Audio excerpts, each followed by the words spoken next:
Kapag ka nandun kayo sa mga medyo tough days, paano ang dynamics ninyo? Kayo ba ay hindi mo na nag-uusap hanggang maging malamig na? Or may isa ba na lalambot?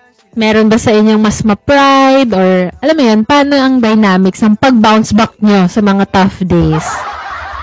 Ano kami ate parehas kasi kami na medyo mataas yung pride namin. Tapos, parehas din na mainitin yung ulo namin. Ganyan. Sabog ah. Pero, parang, parehas din naman na mahaba yung pasensya namin. So, pag mag-aaway kami, okay, siya yung nagsasalita, ganyan, nagiging, pangulo siya, kasi gusto na siya, gano'n. So, parang ako, okay, kalma muna ako, gano'n. Hindi sasabay, gano'n. Hindi siya sasabay. So, pag ako naman yung nagsusona, ganyan, nagiging ako. Naman siya, tahimik lang siya, wala din siya sabihin, gano'n. Tapos hanggang sa, higa na lang kami sa bed, mga 10 minutes, walang pansinan, gano'n. Tapos hanggang sa, bigla na lang pag-hug, ganyan. Okay na ulit. Para wala nangyari. Ano ang mo? Long-term goal mo na sa relationship? Kasi may iba na parang, okay na sila sa, alam mo yun, syempre, kayo, companionship, love, parang wala nang ibang hihilingin ba? At saka, syempre, complicated din when you choose to pursue yung mga legal, talaga, union. Pero ikaw, personally, as a girl, paano mo? Anong goal mo end goal mo sa relationship? Goal ko sa relationship, syempre, gusto ko na maging settle kami dalawa. Like, magka-family, ganyan. Gusto niyo magka-family? Like, mag-baby, ganyan. Mag-baby. Ikaw o siya din, gusto niya na? Hindi. Bakit ka lang tingin? Paano? Pero siya, gusto niya magka-family, pero ikaw magdadala, ganyan. Ganun. Basta, una pa lang sinabi ko sa kanya, gusto ko magka-baby talaga. Oo. Kasi syempre, iba, alam ko naman may babies na kami, pero iba pag kasama talaga. Tapos parang syempre siya natatakot siya, ganyan. Baka hindi niya kaya, magulang, ganun. Pero sabi niya, parang pag andyan na yun, malay mo, mas mahal ko na yun kesa sa'yo. Ay, parang nagbabanta pala yung dinawong.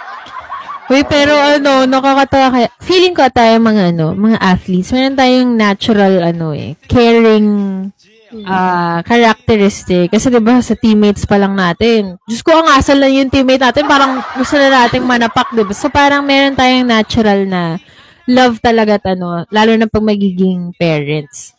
So, recently, ganyan din kami, yung parang, yung mga, sino mga bata yung nabubuhat namin.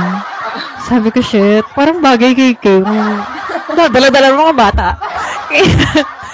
Kaya lang, sabi ko, shit, kailangan sobrang yaman natin, ganyan. Kasi, kami, si Kay breadwinner, ako breadwinner. So, yung pressure talaga to provide. Tapos, gagawa ka pa ng sariling family. Kaya, minsan, pag may nabubuhat kaming cute na bata, sabi ko, bata, we have to be rich. Kasi yun lang talaga ang issue. Pero pag mayaman, bukas agad meron na. Kaya din naman after that, naiisip namin yan na kailangan ganito muna, ganito. Kasi madami pa kami, like siya, breadwinner din siya. Ako din, ganyan.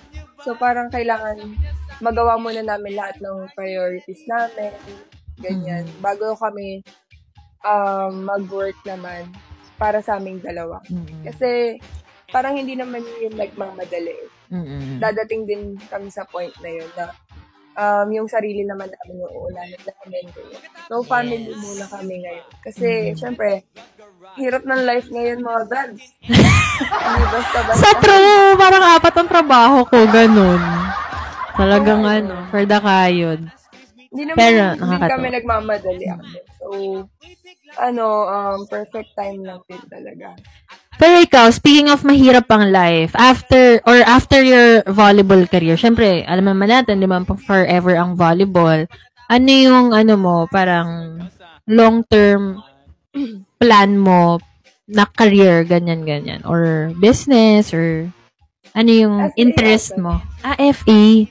Paano yun? Di ba may age requirement sa FA? Or hindi mo ba tatapusin yung Ngayon ate, parang mas, hindi na masyadong mahigpit. Ganyan. So, parang anytime naman, pwede kang mag-apply. Tapos may mga kakilala din kasi ako, kaya pwede ako magpa-help. Naku, paano yan, LDR? Concern pala sa relationship. Saka business, syempre. Ayan. Alam niyo, nakakabitin ang ating volley tambay, pero dahil si Ibiang ay merong magang training mo. Ito na lang pala, last na. Syempre, with you being part of the volleyball community, hindi lang naman ikaw ang nag-iisang nababash, no? Dalawa tayo. Charis, hindi lang ikaw ang mag-iisang nababash. Actually, lahat ng players, no matter how big the fan base. Let's take Dina as an example, diba? Parang lahat ng tao, you can consider them as her fans. Pero, ang dami ring bashers. So, ikaw, parang na one time, big time ka na, pagising mo, ang dami ng basher. How do you deal with that kind of life? Kasi, syempre, nung college ka naman, siguro meron kakaunti, pero it's not as many as when the BBW era happened. So, paano ang tumatakbo sa isip ng isang Ivy Lacsina? Nung una ate, syempre na-hurt ako kasi natatanong ko sa sarili ko, totoo ba to? Ganto, ganyan.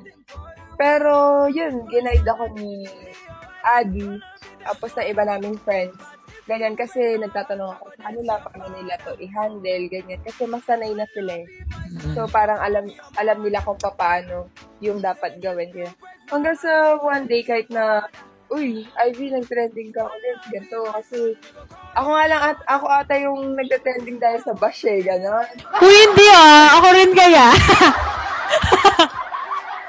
Ay, hindi, pero Ivy, alam mo, ang galing mo. You're doing good in handling yung mga ganyan. Kasi the less you say, the better. Kasi wala nang balik-balik eh. Parang it's just one way na. May ibabat sila sa'yo, wala ka na sasabihin. Ako, hindi ko kaya yan, te.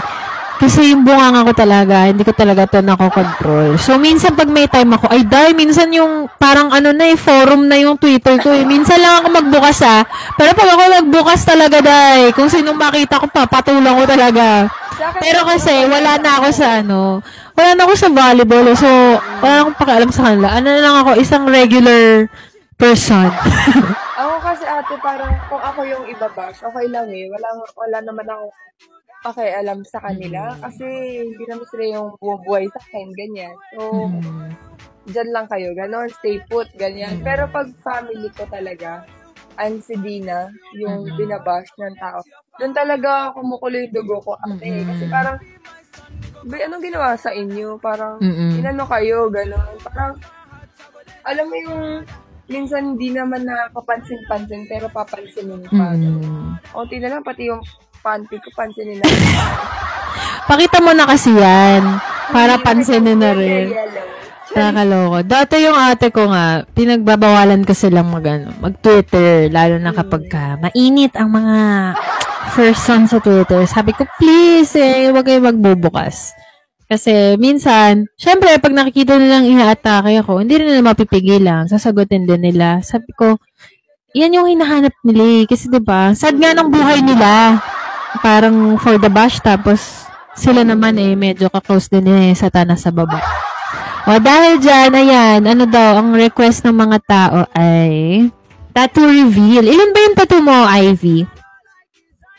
4, okay. Pwede bang i-reveal ang yung mga kaya lang, tayo baka mamaya nasa singit yung isa. Huwag na i-review mo, gano'n. Yung kaya lang niyang i-show. Ito yung first. Oo, yan yung MOA Arena na stamp. Yan. Okay. Baba pa naman ako magbasa ng Roman numeral. Ano ba ito? June 21, 2022. Parang birthday ni Mika Reyes yun tapos. June 21. Tapos ito yung pangalawa. Yan, same kami. Di. Sabi ko sa inyo, Diyos ko, ingatan niyo relasyon niyo kasi si Myla Pablo dito. Ang laki ng pangalan ng ex niya dito. Nandyan. Siguro,